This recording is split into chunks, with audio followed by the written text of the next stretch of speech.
I'd like to begin by reviewing Revelation chapter 12, which was our subject of study in our last lecture.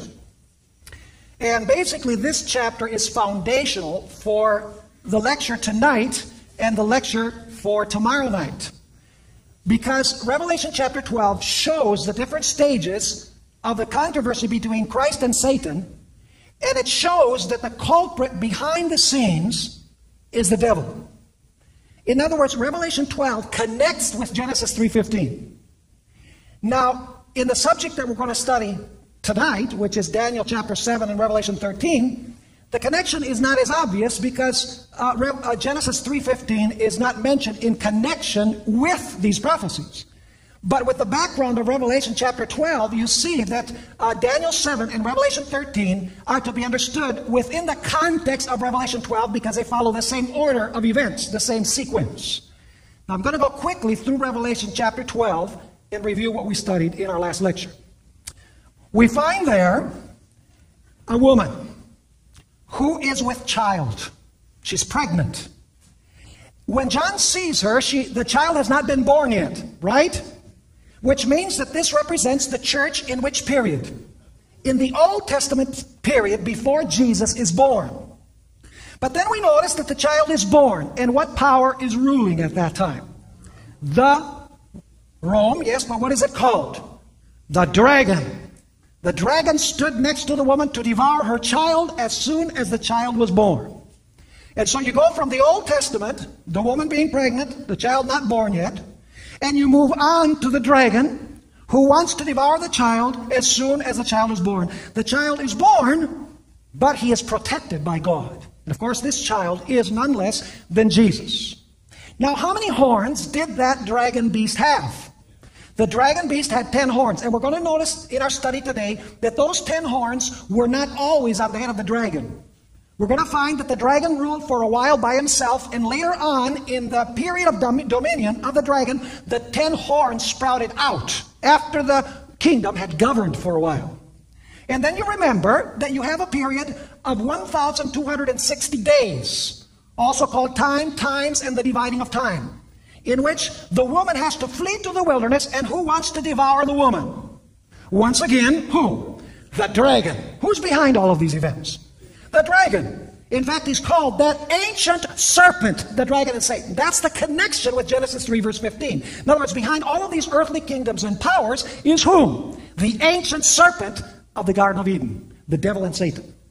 And so you have 1,260 years where the dragon or the serpent is persecuting the woman, but the woman flees to the wilderness and she's preserved by God in the midst of the persecution. And then something comes to the rescue of the woman. What came to the rescue of the woman? The earth helped the woman who was being persecuted. And how did the earth help the woman?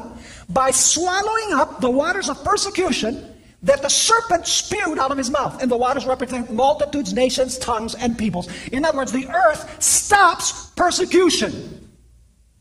Is the dragon happy about this? No. Because in the very last verse of chapter 12, it says, then the dragon was wroth or was angry with the woman. After the earth helps the woman, the dragon is angry with the woman and goes to make war with the remnant of her seed who keep the commandments of God and have the testimony of Jesus Christ. Who is behind these three principal stages of Revelation 12? It is the dragon or the ancient serpent. First, he wants to kill the child. Secondly, he persecutes the woman in the wilderness for 1,260 years. And lastly, he persecutes the last remnant of God who keep the commandments of God and have the testimony of Jesus Christ. So we've moved from the Old Testament to Rome, to the 10 kingdoms, which are the divisions of Rome, to the 1,260 years of persecution, to a period of when persecution comes to an end, at least for a while, and then to the final persecution of God's people at the very end of time. Now, we need to compare with this Daniel chapter 2. Let's follow the sequence of Daniel chapter 2. And you don't even have to look up the chapter because this is just review. In Daniel chapter 2, you have a great image. The head of the image is made of what? Gold. The breast and arms of silver are composed of silver. The belly is made of bronze. By the way, are all of these Old Testament kingdoms? Are Babylon, Medo-Persia, and Greece Old Testament kingdoms? Yes, they are. And then you have a fourth beast. What is this, or fourth power, represented by the legs of the image? What were the legs composed of? They were composed of iron. What kingdom is represented by the legs of iron? It is Rome, because you have Babylon, Medo-Persia, Greece, and Rome. So does Daniel 2 also begin in the Old Testament, like Revelation 12? Yes, it does. Revelation 12, after speaking about the woman being in travail, she has the child, the dragon wants to kill the child. Let me ask you, in Daniel chapter 2, which is the kingdom that actually was governing the world when Jesus was born? It was the legs of what? Of iron. In other words, the legs of iron are the same as what? Are the same as the dragon wanting to slay the male child. Raise your hand if you're understanding what I'm saying. See, we need to follow the sequence. This is very simple. I mean, you don't have to guess about when the Antichrist is going to appear and what he's going to do, because when you study the sequence, the historical flow, you know exactly where to look for the Antichrist. And so then you have, in Daniel chapter 2, the legs of iron. That's the same as the period when the dragon wants to kill the child. And let me ask you, how many toes did the image have? It had 10 toes, right? Now let me ask you, how many horns did the dragon have? It had 10 horns. Are we running parallel here? We most certainly are. Now, you remember that in Daniel chapter 2, there were 10 toes, and they had iron, which means that Rome continues. But then there's an added element which was not there before. And what is it? Clay. What does the clay represent? We studied it. It represents the church. A different kind of what? A different kind of Rome. Are you following me? Now, would that be parallel to the 1260 years? Is that a continuation of Rome? Yes, it is. Is it a period of amalgamation between church and state, those 1260 years? Yes. So what we have during the 1260 years is parallel to the mixture of the iron and the clay.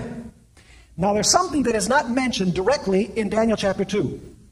You'll notice that the mixture of iron and clay lasts from the time that Rome is divided all the way till Jesus sets up his everlasting kingdom. Are you following me? But what Daniel chapter 2 doesn't tell you is what Revelation 12 does. And that is that this power that persecutes God's people is going to have two stages of existence. And we're going to study that in our lecture this evening. The first stage lasts how long? 1,260 years. But is that the end of this power?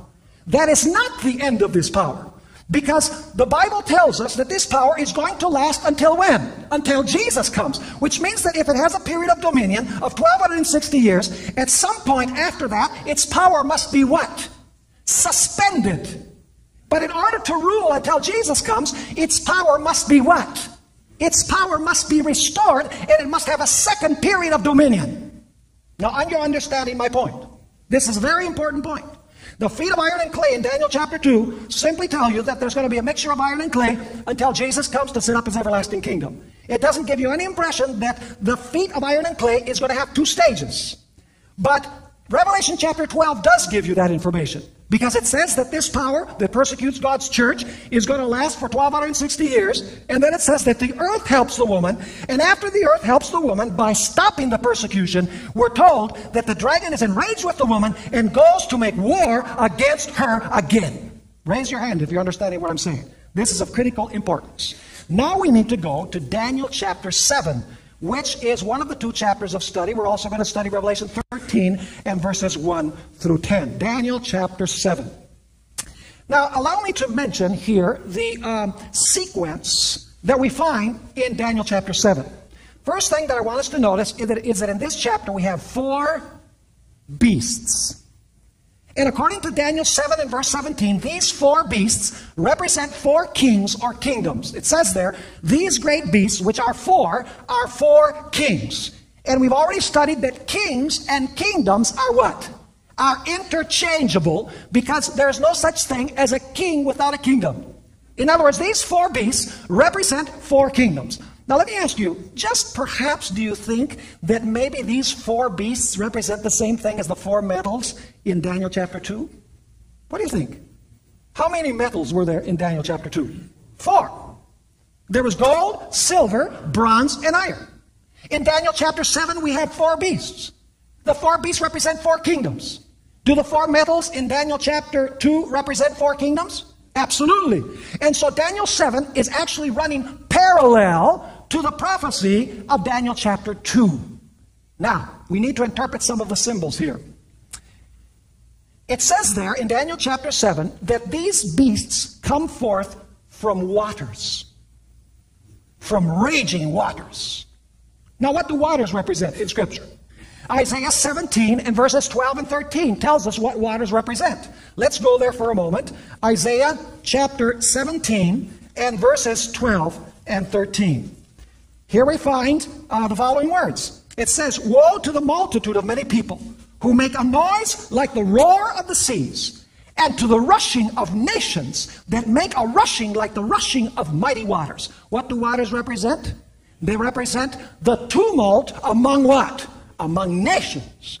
By the way, it also says in Daniel chapter 7 verses 2 and 3 that the beasts arise in the midst of the combating of the four winds of heaven. Now, what do winds represent in Scripture? Well, let's turn in our Bibles to Jeremiah chapter 4 and verse 13. Jeremiah chapter 4 and verse 13. There we find what the winds represent. Actually, they represent strife or war. It says there, "Behold, he shall come up like clouds, and his chariots like a" what? "Like a whirlwind. His horses are swifter than eagles. Woe to us, for we are plundered." In other words, the winds represent invading armies. They represent wars. The waters represent the tumult of nations. In other words, these four kingdoms arise in the midst of what? In the midst of war. Now you need to remember that, because in our next lecture we're going to notice that there's another beast in Revelation 13. It does not arise from waters. There are no winds. It arises silently from the earth. That's the reason why I am mentioning this evening, because we need to understand that these four beasts actually arise in the midst of warfare. In fact, if you read Daniel chapter 7, you'll discover that one beast devours the previous beast and rules. Then the next beast devours that one, and the following beast devours that one. Just like in Daniel chapter 2, you have a sequence of nations. Now, I'm just going to mention very quickly the sequence of beasts in Daniel 7, so you have it clear in your mind. First of all, you have a lion. What would the lion be equivalent to in Daniel 2? The head of what? Gold, Babylon. Secondly, you have a bear. What would the bear be equivalent to? The breast and arms of silver, the Medes and Persians. Then you have a leopard beast. What would the leopard beast be equivalent to? It would be equivalent to the belly of what? Of bronze. Then you have a terrible dragon beast that has iron teeth. Now I want you to notice that. A dragon beast that has iron teeth. Which kingdom in Daniel 2 would that be equivalent to? It would be equivalent to the legs of what? Of iron. Now you'll notice in Daniel 7 that it speaks about this dragon beast having 10 what? Having 10 horns. Is this running parallel to Daniel chapter 2? Is it running parallel to Revelation chapter 12? It most certainly is. And we're going to notice that Revelation 13 further amplifies this point. So I want you to notice that you have this fourth dragon beast who sprouts 10 horns, and then among the 10 horns rises what? A little horn. Now let's go to Daniel chapter 7 and read verses 23 and 24. Daniel chapter 7 and verses 23 and 24. I want you to notice that this fourth beast has 3 stages of existence. 3 stages of existence. Daniel chapter 7 and verse 23. Thus he said, "The fourth beast shall be a fourth kingdom on earth, which shall be different from all other kingdoms, and shall devour the whole earth, trample it, and break it in pieces." Now notice this. The 10 horns are 10 kings who shall arise from this kingdom. Let me ask you, does the kingdom exist before the 10 horns arise from it? Does the kingdom rule for a period of time before it sprouts the horns? Yes. So Daniel 7 is explaining that in Revelation chapter 12, where it speaks about the dragon with 10 horns, the 10 horns were not there from the beginning. The 10 horns came out after the dragon ruled for a period. Are you with me or not? Now, let's notice what it continues saying in verse 24. The 10 horns are 10 kings who shall arise from this kingdom. And now notice, and another shall rise after them. He shall be different from the first ones and shall subdue 3 kings. So do you notice the sequence? How many stages does this dragon beast have? it has 3 stages of existence. 1 is as a simple dragon. 2, 10 horns coming from the head of that simple dragon. And 3, coming from among the 10, the little horn. Is this clear in your mind? Now, if the 4th kingdom represents Rome, and the 10 horns come from the head of the dragon beast, and the little horn comes from the head of the dragon beast, that must mean that all 3 of these stages are Roman stages. Are you understanding me? Now, let's go to examine then who this little horn represents. I want to review once again. It's important that we understand the sequence. We have a lion, Babylon. A bear, Medo-Persia. A leopard, Greece. A dragon, Rome. The dragon sprouts 10 horns, the 10 divisions of Rome, which is Western Europe today. Then, among the 10 horns, the little horn. By the way, the little horn would be equivalent to the clay in Daniel chapter 2. The added element that was not there before. Because Rome continues in the feet, because there's iron in the feet. But now there's something that's different. We're going to notice that the little horn is different than that 4th beast, and different than the other horns. In other words, the clay is the same thing as the little horn. And by the way, in Daniel chapter 7, you have the little horn. In Revelation chapter 12, you have what? The 1260 years of persecution of the woman. That would be equivalent to the clay and to the period of the little horn. Now, the question always comes up, who is this little horn? Who is the Antichrist? Well, there have been different ideas throughout the course of the last couple of 100 years. I remember people saying that Benito Mussolini would be the Antichrist. Not so. Others said that Adolf Hitler. Others said perhaps Henry Kissinger. I don't know whether you heard that, but I did hear that. Others said that the Ayatollah Khomeini, that nasty guy from Iran, you remember, that held our men hostage? Others more recently said that the Antichrist perhaps was Saddam Hussein. It seems like every time a nasty guy appears on the scene of history, he's a candidate in the minds of Christians for the Antichrist. Now, my question is, do we need to determine the identity of Antichrist by guesswork? I don't think so. Because the Bible gives us clearly the characteristics of the Antichrist. Now, let's notice, I'm going to share with you 10 characteristics from Daniel chapter 7, and then I'm going to share with you 2 characteristics from Revelation chapter 13. And you're going to know who the Antichrist is. First characteristic, Daniel 7 and verse 24.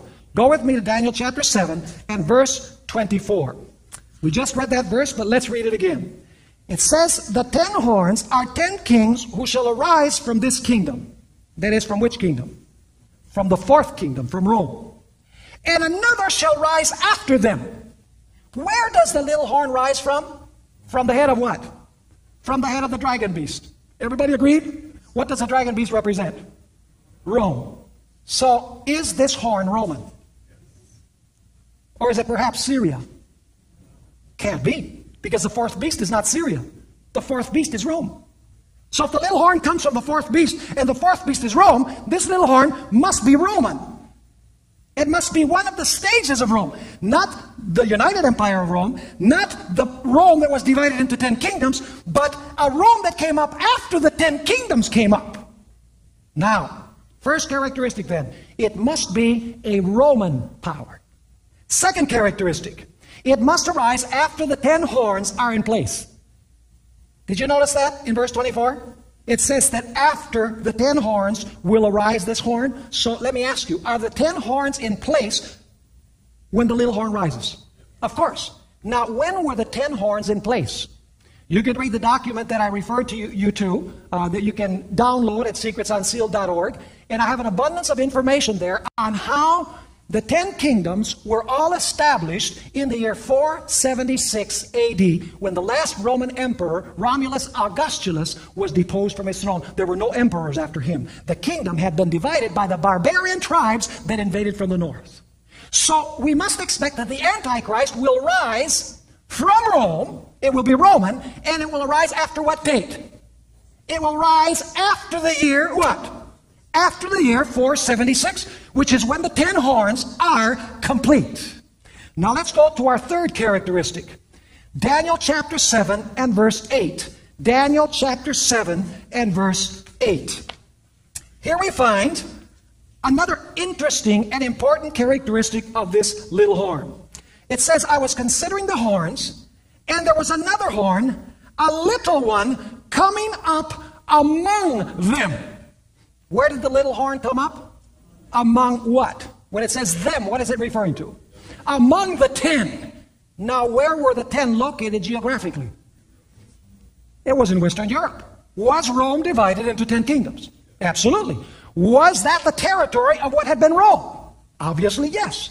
And so the little horn was going to arise among the divisions of Western Europe. Of course, you're saying, if it's a Roman power, he must be in Western Europe. But this is an added emphasis to exclamation point to the idea that this power is Roman. Because first of all, it comes from the head of the fourth beast, which represents Rome. And secondly, it comes among the 10, which are the divisions of the Roman Empire. So we have 3 characteristics so far. Number 1, it must be Roman. Number 2, it must rise after the year 476. Number 3, it must arise in Western Europe, because it rises after the 10 horns are there. Characteristic number 4. Notice Daniel chapter 7 and verse 8. Once again, Daniel chapter 7 and verse 8. Here we find another interesting characteristic. It says there, in verse 8, I was considering the horns, and there was another horn, a little one, coming up among them, before whom 3 of the first horns were plucked out by the roots. What did this horn do when it rose to power? It uprooted 3 of the 10 horns.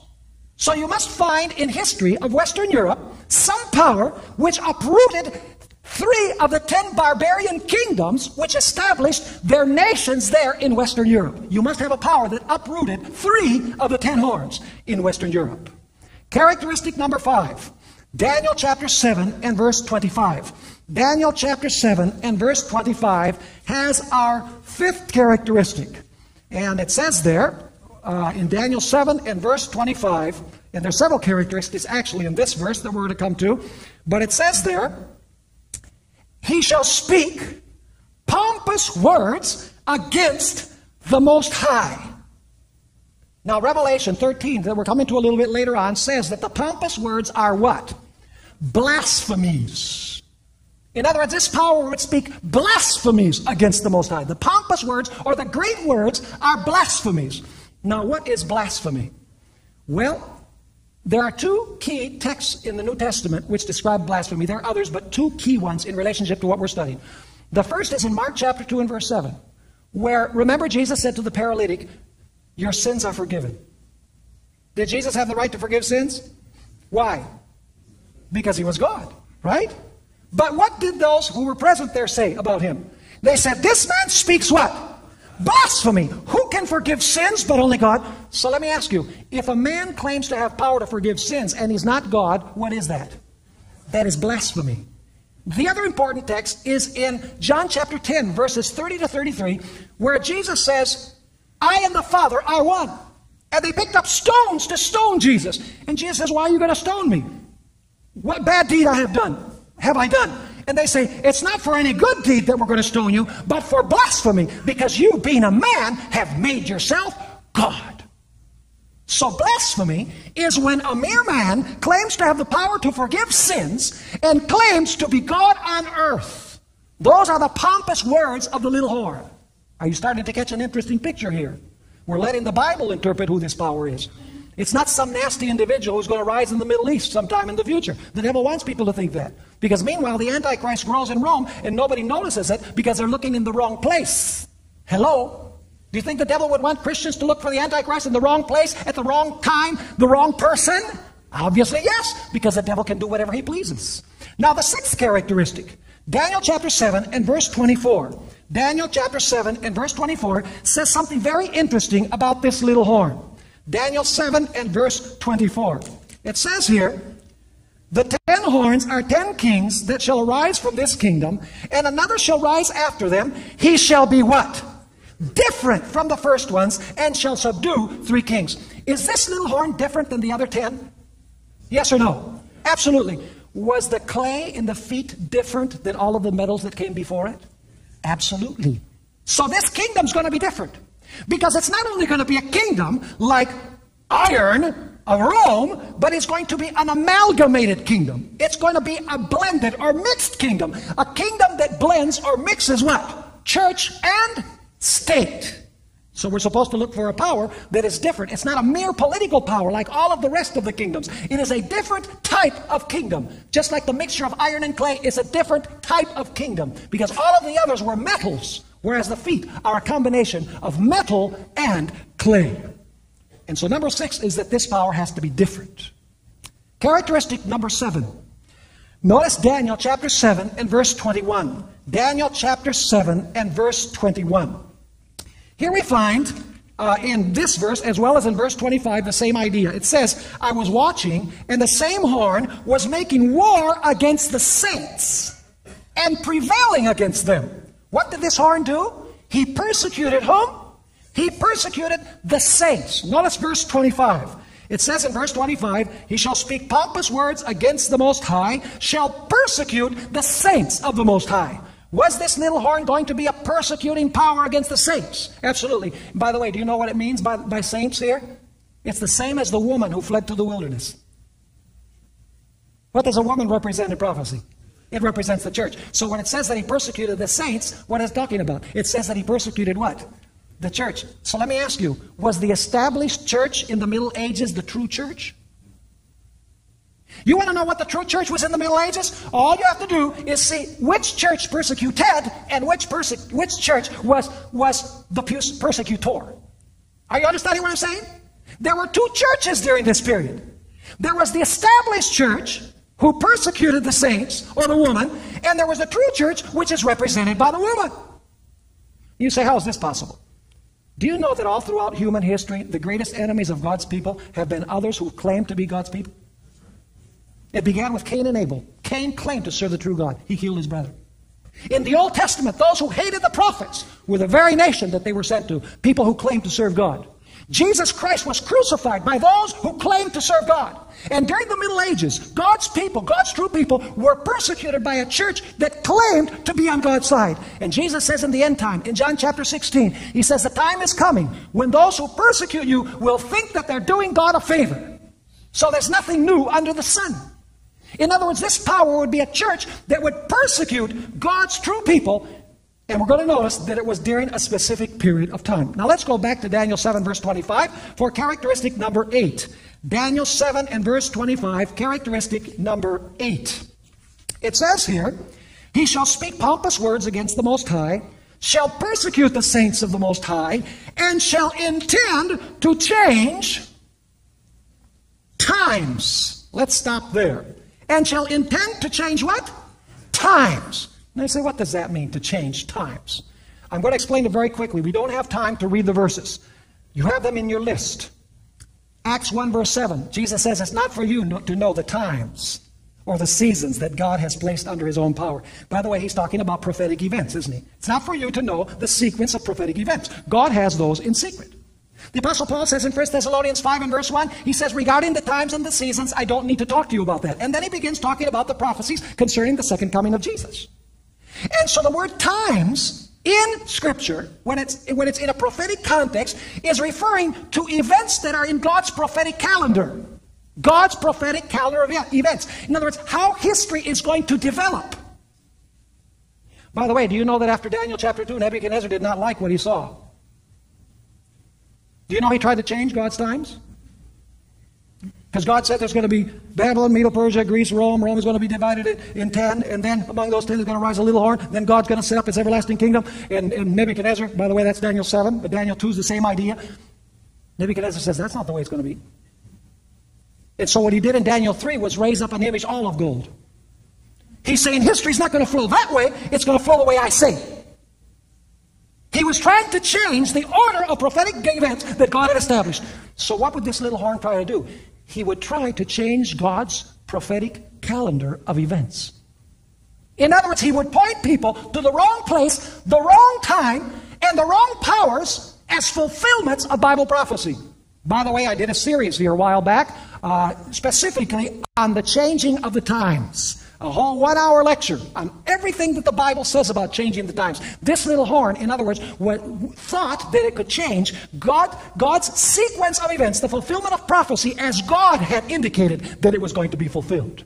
Now, what else would this little horn think about changing? It says there in Daniel 7, verse 25, he shall think to change times and what? And the law. He was even going to intend or to attempt to change what? God's holy law. Not only God's prophetic calendar, but he was going to stick his hand in God's law and attempt in some way to change the law. Notice it doesn't say that he was going to abolish the law. It says he was going to try to change it. And then I want you to notice the 10th characteristic. And we're going to review them in a minute in case you lost track of the number.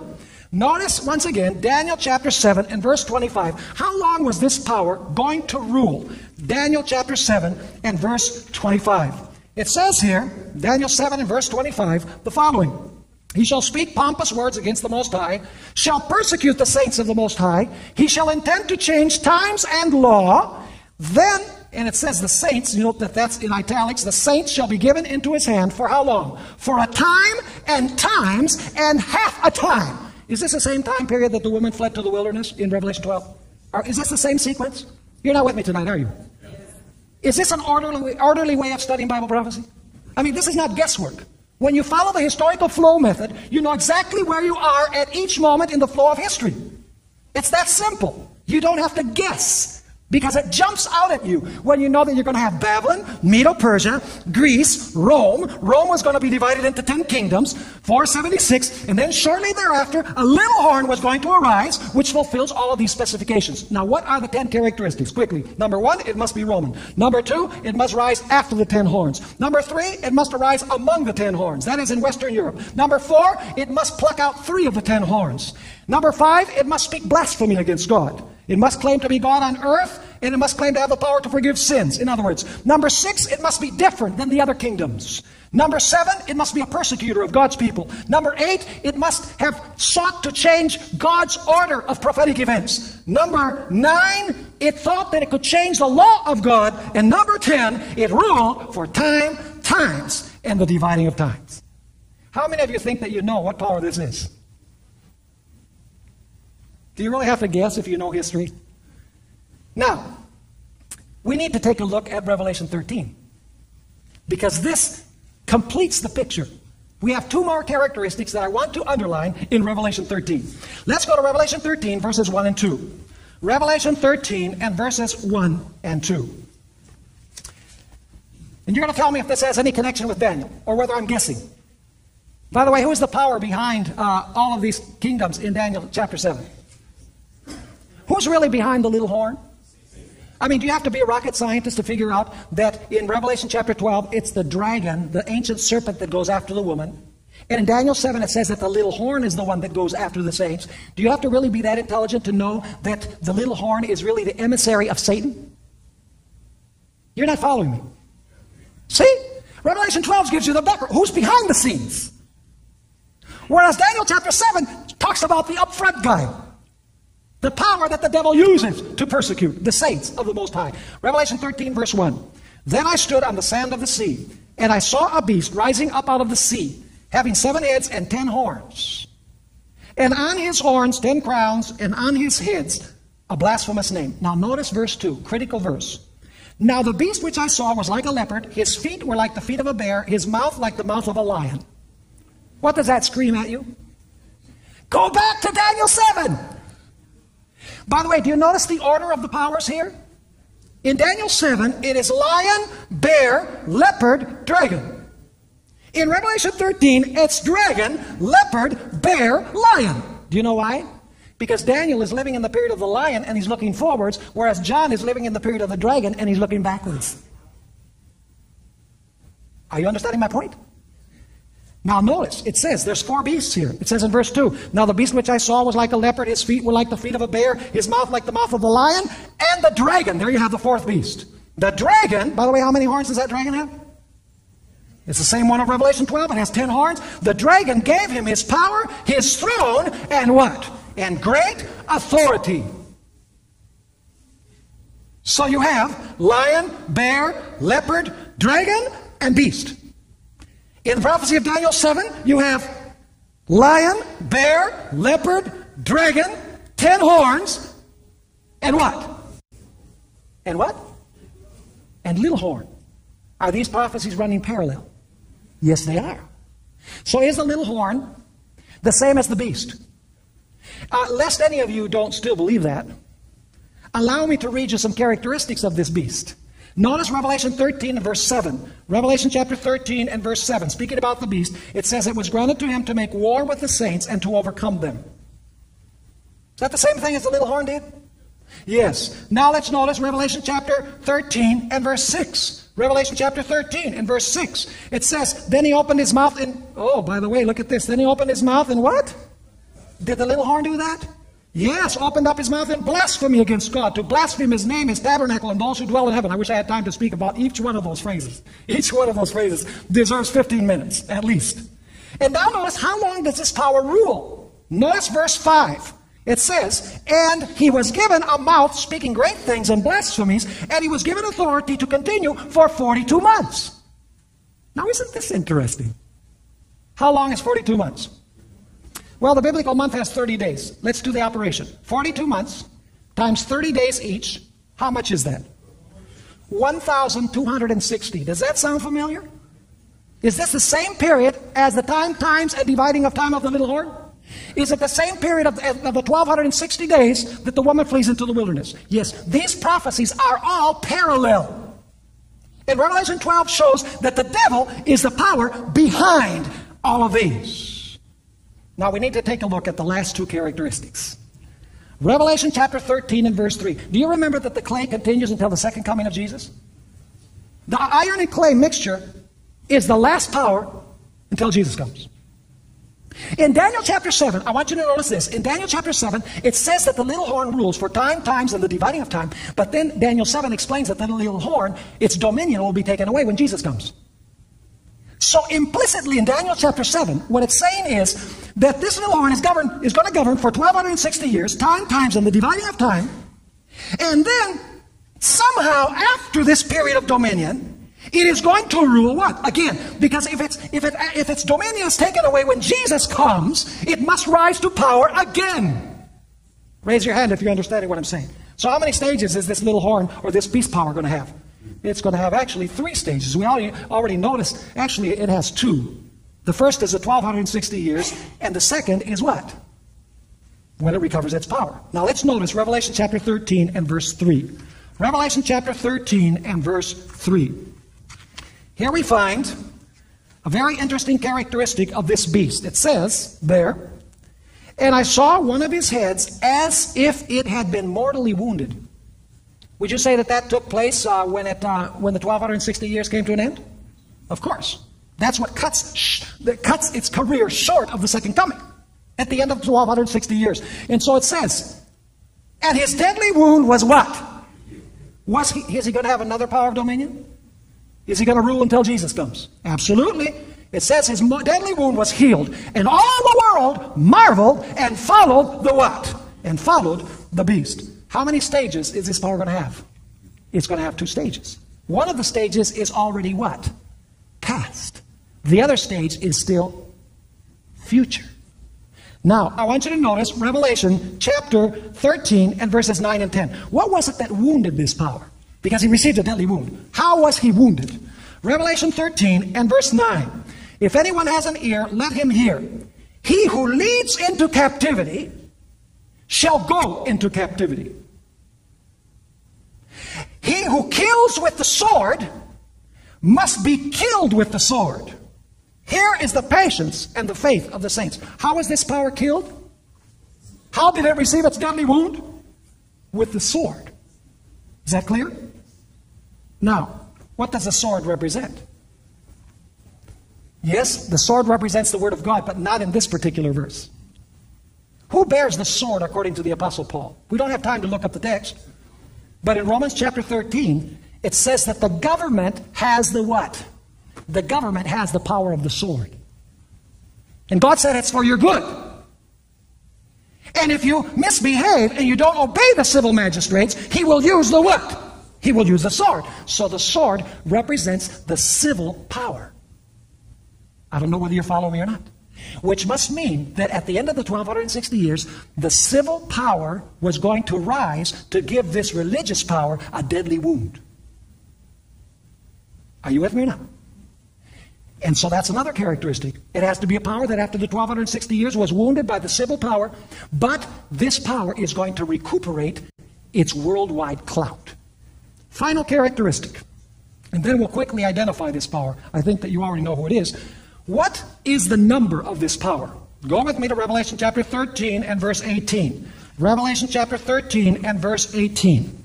It says here, here is wisdom. Let him who has understanding calculate the number of the beast, for it is the number of a man. His number is 666. What is the number of the beast? 666. Now, how do you determine the number of a man? That's kind of hard. Well, let's go to verse 17. It explains how you do it. It says, and that no man may buy or sell except one who has the mark or the name of the beast or the number of his name. How do you determine the number of the beast? It's the number of his what? Of his name. In other words, his name must give the total, what? 666. Are you understanding? He has a name whose numeric value is 666, because in antiquity they wrote numbers with letters. Each letter of the alphabet stood for a number.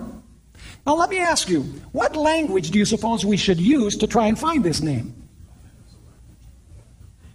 What language do you think we should use? English, right? No, how about German? Will anybody give me Japanese? What language must we use to determine the name and get the number from the name? It has to be Latin, because this is a Roman power. It has to be a Latin name whose numerical value is 666. And by the way, Revelation 13 verse 1 says that it must be a blasphemous name. Now let's put it all together. What would be the name of this power? And that name, when you calculate the value of the letters in Latin, gives the number 666. Well, we're going to take a look at that. We have about 7 minutes now to go through all of these characteristics and see who this power is. Anybody care to tell me who this power is? You're all shy. Camera shy. There's no doubt whatsoever, folks, that this power is the Roman Catholic papacy. Let me tell you why. Is the Roman Catholic papacy Roman? It's called the Roman Catholic Church. What is its language? Latin. Where is the seat of its power? Rome. The name of its leader is Pontifex Maximus. In Latin, the Supreme Pontiff. Its religion is from ancient Rome. Its organizational style is from Rome. I could take time to prove all of these points. In other words, it is Roman. Let me ask you, did the Roman Catholic papacy arise after the 10 horns were in place? If you read that document, you'll find that it rose to power in 538, when Justinian the emperor said, the Pope is now Lord in east and in west of the entire church. The emperor Justinian proclaimed that. Did the Roman Catholic papacy arise in Western Europe? Because if it rises in Rome, obviously that is Western Europe. Did the Roman Catholic papacy uproot 3 of those kingdoms? It's a long story. There were 3 rebellious kingdoms that were Arians. They taught that Jesus Christ was a created being. And the Pope says we need to get rid of these. 493, through the help of the empire, they got rid of the Heruli. In the year 534, they got rid of the Vandals. And in the year 538, they got rid of the Ostrogoths. 3 of these 10 kingdoms were uprooted. And today there is no nation in Europe that descends from these 3 powers. They were taken out by the roots. This can be proven historically that the church used the empire to do this. Does the Roman Catholic papacy claim that the Pope is God's representative on earth? I could read you statement after statement, page after page from this document that I wrote from Roman Catholic sources. Does the Roman Catholic papacy claim to have the power to forgive sins? Yes, they have the confessional in their churches. The very characteristics of blasphemy. Is the Roman Catholic papacy different than any of these other kingdoms? Yes, it is. Because the Roman Catholic Church, you don't know whether it's a church or whether it's a state. It is a state, but it's a church. And when the United States was going to establish diplomatic relations, there was all sorts of confusion in Congress. How can you have diplomatic relations with a church? And the argument was, well, you're not having it with the church part, you're having it with the state part. As if you could separate the two. You say you have a mixture of iron and clay. You have a mixture of church and state. The papacy was certainly different. Did the Roman Catholic papacy persecute God's people? It's calculated that at least 50 million of God's people were killed during the 1260 years of apostasy. Did the Roman Catholic Church seek to change God's prophetic interpretation of events, of prophetic events? It would take me far longer than we have to talk about this. They actually invented two rival systems of prophetic interpretations. One known as preterism, the idea that all of the prophecies of Antichrist were fulfilled in the past in the Roman Empire and with a nasty individual called Antiochus Epiphanes way in the past. And the other futurist scenario, established by a Jesuit priest called Rivera, his idea was the Antichrist prophecies are going to be fulfilled at the very end of time with a nasty individual who's going to arise and persecute the Jews after the church has been raptured to heaven. And that's what Protestants believe today. It was created in the Roman Catholic Church. Two rival systems of interpreting Bible prophecy. Did the Roman Catholic Church claim to have the power to change God's law? By the time I would read you, I have 16 pages of statements from Roman Catholic writers saying we, by the authority that God gave the church, changed the day of worship from Saturday to Sunday. They unabashedly say it. Time after time after time in their publications. They claim to change God's law. And if you go to the Roman Catholic Catechism, you'll discover that the Roman Catholic Catechisms eliminate the second commandment that forbids the worship of images. And they have to end up with 10, so they divide the 10th commandment in two.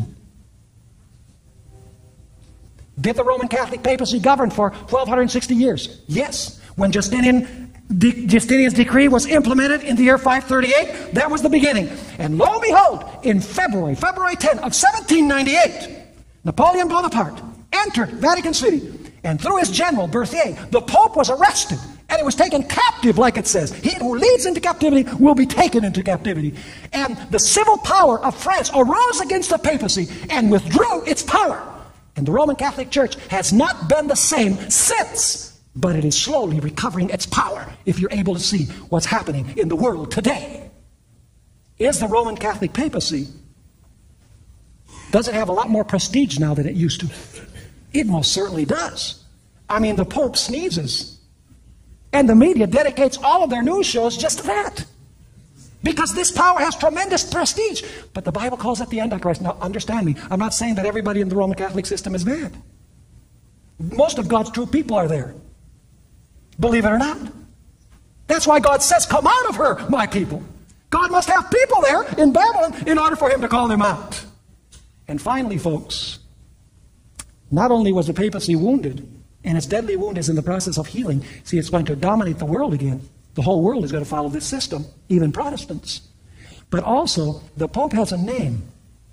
By the way, it'll be in the DVD presentation. The name is Vicarius Filii Dei, which means vicar or substitute for the Son of God. That name was on the papal crown until the 17th century. But it was removed for obvious reasons. The name, if you count the number of the letters in the Latin numeral system, is 666. There's no doubt who this power is. It's the Roman Catholic papacy. And we must flee from this power. We must never fall into its hands.